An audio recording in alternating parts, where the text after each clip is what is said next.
할렐루야. 창세기 23장 하나님 말씀을 우리가 함께 나누겠습니다. 하나님 말씀은 우리가 더하거나 빼거나 할 것도 없고, 또 하나님 말씀은 필요 없는 부분이 없고 다 이유가 있고, 심지어는 그 기록되어져 있는 족보조차도 다 하나님의 뜻이 있어서 기록된 것입니다. 우리가 말씀의 그 의미들을 바로 알아서 하나님 뜻대로 살기를 소망합니다. 특별히 23장에서 보시면 사라가 127세를 살았으니 곧 이것이 사라의 정년이라 했습니다. 127세면 사라가 이삭을 낳고 90세에 이삭을 낳았습니다. 127세니까 그러니까 이삭을 낳고 37년을 살았습니다. 그러니까 한참 이삭이 성장해서 보기 좋을 때에 그가 장사하게 되게 되었다. 그러니까 이삭의 자라는 것들, 그가 장가가서 아이를 낳고 이렇게 즐거운 모습들을 보지 못하고 죽었다. 결국 우리가 무엇을 알아야 되느냐? 인생은 허무하다라는 거죠. 이 땅의 소망은 결국은 끝나게 되어 있다. 이 육체는 결국 끝난다라는 것을 알아야 된다는 겁니다. 사람들이 자신의 육체와 자기 삶들을 자꾸 바라보기 시작하니까 뭘 모르냐? 결국 죽게 된다는 사실을 모르는 겁니다. 죽는다는 사실을 우리가 인정하고 결국 죽음을 받아들여야 한다는 겁니다. 우리 모두 다 죽습니다. 언젠간 다 죽게 되어 있습니다. 죽는 줄 안다는 것은 뭘 말합니까? 이 땅의 인생이 언젠가는 끝난다는 거죠. 그러니까 이 땅에 대한 소망이 영원할 수 없어요. 영원할 수 없으니까 이 땅에 바라보고 먹고 사는 것에 대해서 우리가 모든 것들을 다 걸고 즐기는 것을 다 이 땅에서 다 하고자 하는 생각들은 우리가 고쳐야 된다는 겁니다. 근데 많은 사람들은 그렇지 않죠. 영원할 것처럼, 이 땅에 살아가는 것도 영원할 것처럼, 내가 지금 당장 먹고 사는 것이 영원할 것처럼, 내가 주장하고 생각하고 가치관을 가지는 것 자체가 영원할 것처럼 그렇게 생각합니다. 영원할 줄 아니까 죽는 것이 두렵고, 죽는 것이 두려우니까 사는 것을 위해서 모든 것을 다 하는 겁니다. 우리는 사는 것을 위해서 모든 것을 다 하는 것이 아니라 영원한 것을 바라보고 이 땅에서 뿐만 아니라 영원한 하나님 나라를 바라보고 투자하고 헌신해야 된다라는 겁니다. 근데 많은 사람들이 하나님 나라를 바라보지 못하고 믿음이 없으니까 눈에 보이는 것과 이 세상의 것들에 자기 삶을 내어주는 그런 모습들을 보게 됩니다. 이 땅에 있는 이 시간들은 우리가 오히려 하나님 나라를 위해서 투자할 수 있는, 하나님 나라를 위해서 드릴 수 있는 그런 가치가 있다. 그럼 이 땅에 있는 것을 가지고 이 땅에만 투자한다면 그건 결국 뭡니까? 그 다음 것을 준비하지 못하는 헛된 투자가 된다는 겁니다. 2절에 사라가 가나안 땅 헤브론 곧 기라르바에서 죽음에 아브라함이 들어가서 사라를 위하여 슬퍼하며 애통하다가 있습니다. 이 사라만큼 아름다운 여인이 없었고, 사라만큼 아브라함을 위로하고 아브라함과 항상 함께했던 여인이 없었습니다. 결국 죽었다는 거죠. 고운 것도 헛되고 아름다운 것도 헛되다라는 솔로몬의 그 자문과 같습니다. 모든 것이 헛되다는 거예요. 우리가 이 다 헛된 이 세상의 것들을, 우리는 이 세상에 헛되고 없어질 것들을, 그것을 끝까지 붙잡고 영원할 것처럼 살아간다는 거예요. 우리가 이 생각들을 바꿔야 될 줄 믿습니다. 한 두 번째로 나눌 말씀은 5절에 헷 족속이 아브라함에게 대답하여 이르되 6절 내 주여 들으소서 당신은 우리 중 하나님의 방백이시니 우리의 묘실 중에서 좋은 것을 택하여 당신의 죽은 자를 장사하소서. 우리 중에서 자기 묘실에 당신의 죽은 자를 장사함을 금할 자가 없으리이다 했습니다. 자, 이 아브라함이 이제 사라가 죽었으니까 사라를 매장하기 위해서 땅을 이제 구입하려고 하는 겁니다. 땅을 구입하려고 하는데 이 사람들이 당신이 하나님의 방백이고 우리와 이 언약을 맺은 줄 알고 있는데 우리가 어떻게 감히 당신에게 땅을 돈을 받고 팔겠습니까? 이렇게 얘기합니다. 결국 아브라함이 큰 덕을 끼쳤고, 또 반대로 얘기하면 아브라함이 큰 권력을 잡고 있습니다. 군사력도 있고 족속도 그 수도 많고, 그러니까 큰 소리 치고 땅을 내놔라 뺏을 수도 있는 그런 상황입니다. 그리고 그걸 금할 사람이 없다라고, 그만큼 덕이 있고 그만큼 능력이 되는 아브라함의 위치다는 거죠. 7절에 아브라함이 일어나 그 땅 거민 해쪽 석을 향하여 몸을 굽히고 8절에 그들에게 말하여 이르되 나로 나의 죽은 자를 내어 장사하게 하는 일이 당신들의 뜻일진데 내 말을 듣고 나를 위하여 살의 아들 에브론에게 구하여 했습니다. 이 아브라함은 에브론의 막벨라 굴을 이제 그가 사는데 어떻게 하느냐, 그냥 사지 않고 그 은 400세겔을 줘서 그 대가를 지불하고, 그리고 그 사람들, 많은 사람들이 보는 앞에서 공정을 합니다. 그러니까 지금은 우리가 공정이라는 제도가 있지만 이때 당시에는 법의 제도가 만들어지지 않았으니까 뭐 지장을 찍을 수도 없고, 문자가 제대로 되어 있지 않을 때니까 어떤 뭐 서류를 만들어서 지장을 찍거나 이렇게 하는 것도 안 되는 상황이죠.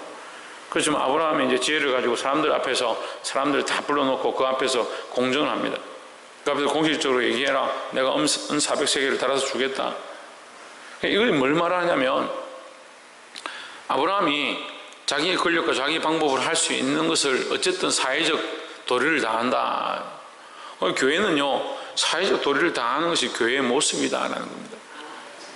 물론 제일 우선되는 것은 하나님의 백성인 것, 하나님의 자녀인 것이 제일 우선이고, 하나님 뜻을 드러내고 하나님 영광을 위해서 우리가 예배하고 하나님 앞에 나오는 것이 제일 우선이지만, 또한 그 다음은 뭘 생각해야 되냐, 사회에 덕을 끼치고 사회에서 우리가 해야 될 도리를 다하는 것이 그리스도인들의 모습이다라는 겁니다. 교회가 사회 밖에서 있을 수는 없습니다. 사회 속에 있어야 되고 이 세상에 있어야 합니다. 그러니까 그 속에서 세상의 절차와 법도와 도리를 따르는 것이 합당하다라는 겁니다. 물론 시대적인 상황이 우리에게 참 녹록지 않고 좋지 않은 상황들이지만, 이 상황 속에서도 믿음을 지키고 이 시대에 덕을 끼칠 수 있는 일들을 해나가야 합니다. 참 지금 어렵습니다. 교회를 핍박하고, 교회가 사회의 이제 전염병의 근원인 것처럼, 이 바이러스가 발생한 이유가 교회에서 발생한 것처럼 오도되어지는 그런 상황 가운데 있습니다. 물론 그렇게 말한 사람들은 그것이 그런 뜻이 아니다라고 하겠지만, 사회 전반적인 분위기는 그렇게 되어버렸습니다. 그래서 교회를 향해 손가락질을 하고 교회에서 예배드리는 것 자체가 전염병을 전달하는 것처럼 그렇게 된 상황에 있습니다. 우리가 지금 이런 상황에서 어떻게 할 수 있느냐, 무엇을 할 수 있느냐 고민해 봐야 합니다. 나는 문제가 없다, 내가 뭔 병이 있느냐, 그렇게 할 것이 아니고 우리가 어떻게 하면 더 덕을 끼치고 어떻게 하면 더 잘할 수 있을까라는 생각들을 해봐야 합니다. 그런데 많은 교회들은 그러한 생각들 속에서 하나님 뜻은 구하지 않고 사람들의 눈치만 바라보고, 그래서 결국 가장 좋은 편, 가장 편한 방법들을 찾아서 그것을 선택합니다. 우리도 그럴 수 있습니다. 그냥 편한 방법, 인터넷으로 하는 방법, 핸드폰으로 찍어서 올리는 방법, 그렇게 하면 됩니다.